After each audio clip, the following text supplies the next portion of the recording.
Where in this video did he say he wouldn't endorse? You know what? Y'all tell me.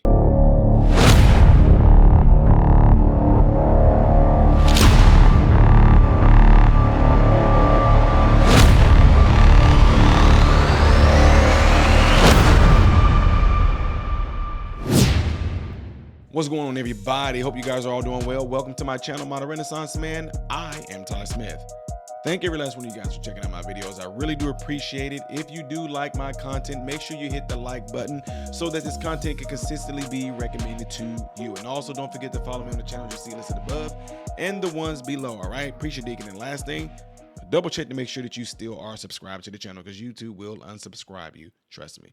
All right, so this is something that I don't think it's that big of a big deal, but it can become something because now, you know, of course, with the division of them trying to divide us amongst everything, they're also trying to start stuff within the Republican Party.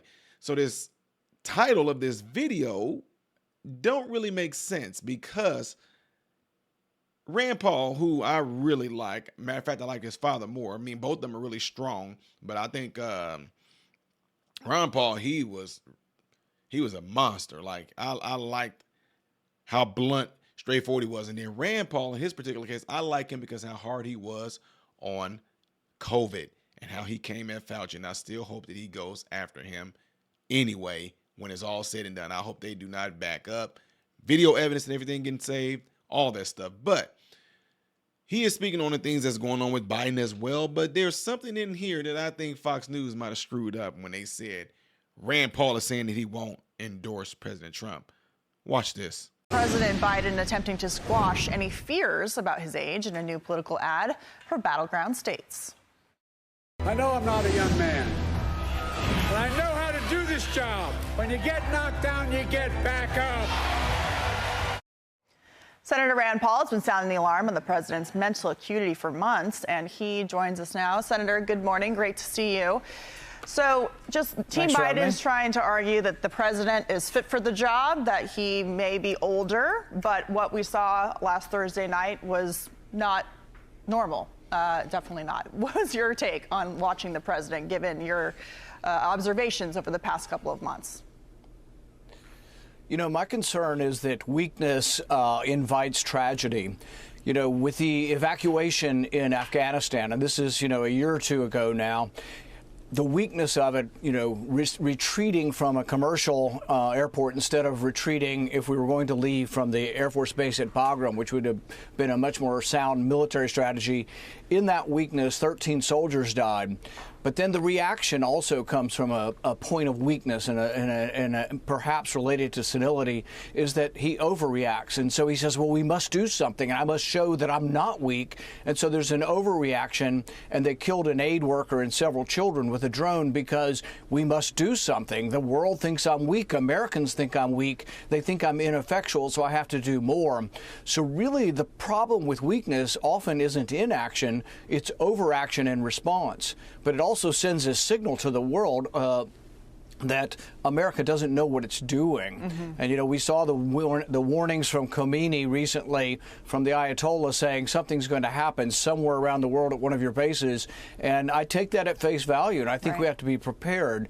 But I think we have to be cognizant that weakness leads to overreaction, could lead to something much worse. Yeah, the country is facing big issues, big threats. The New York Times puts it this way. They said the image of the nation has become some combination of unhinged and doddering, especially striking at a time when the U.S. is supposed to be leading the fight against a rising alliance of autocracies that includes China, Russia, and Iran. Also, of course, Senator, you know, over the weekend, the U.S. military was warned in Europe that a credible intel threat for a terrorist attack was in place over the next week or so. So while back home we're having this debate about Joe Biden's mental acuity and, you know, trying to debunk these lies from the White House about whether he actually is having these problems or not, the rest of the world is watching, and the adversaries, as you say, are taking advantage of that weakness.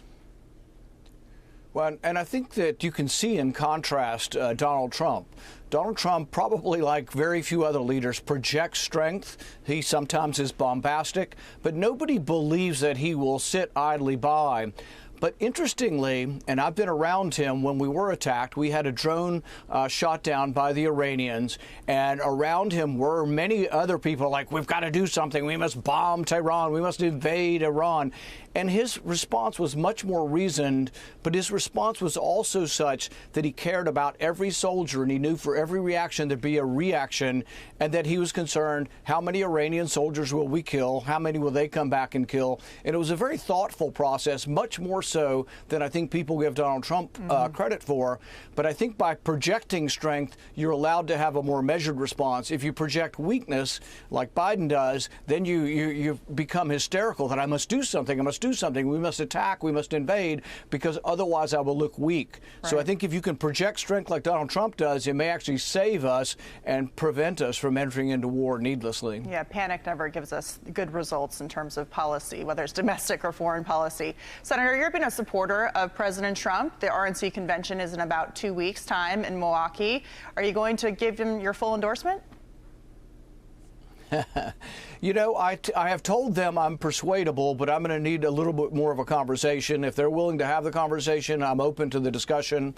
On what issue specifically?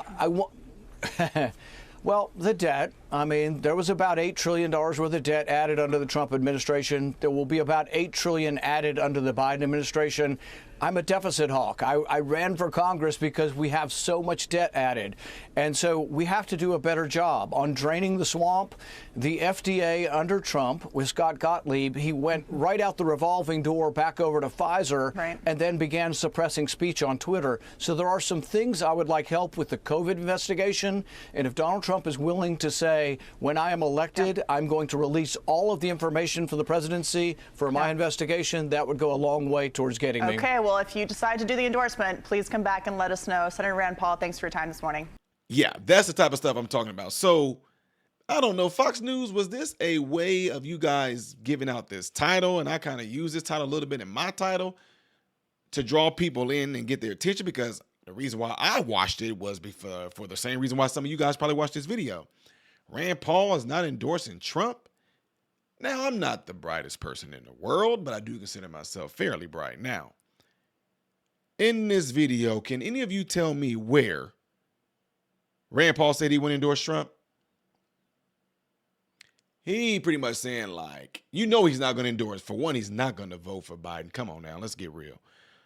But to me, if someone said, Ty, you're going to vote for Trump, blah, blah, blah, blah, blah, well, I'm going to see what's all going to be said in the coming weeks and months, whatever like that. Hopefully there's going to be something where he can address X, Y, and Z and get that in there on his,